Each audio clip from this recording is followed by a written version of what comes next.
What connection could a bag of chips possibly have with government regulations?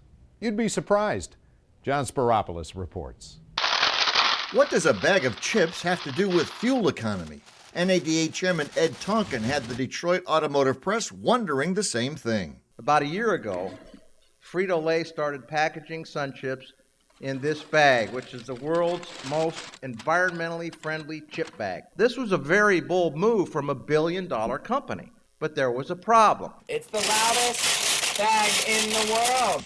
The bag became a YouTube sensation with one critical video after another. People stopped buying Sun Chips. It's a fine bag if you don't touch it. They hated this new bag. If you fold the bag, you're going to waste the gas. The only thing louder than that darn bag were the consumer complaints that they got.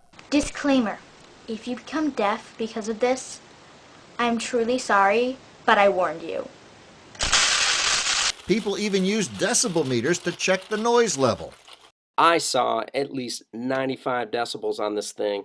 Anything above 90 decibels, getting close to 100, is the beginnings of damage to the ear. And they compared the sound of that bag to everything from a jet engine to a lawnmower.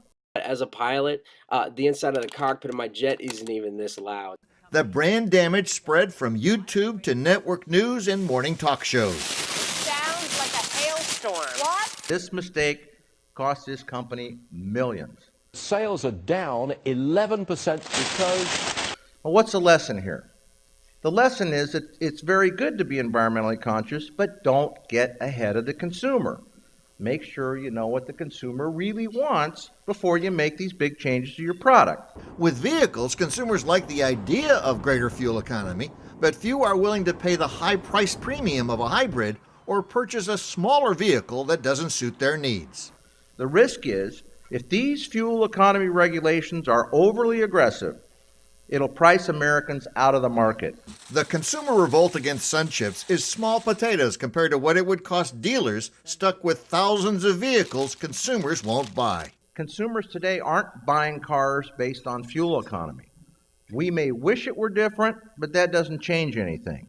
And good public policy can't be based on wishful thinking. History tells us you ignore the consumer at your own peril. This bag is obnoxious. Frito-Lay's eco-friendly bag drew an unexpected response. The debacle is another example of the law of unintended consequences, an adage regulators ought to ponder as they write fuel economy rules. John Spiropoulos, NADA TV.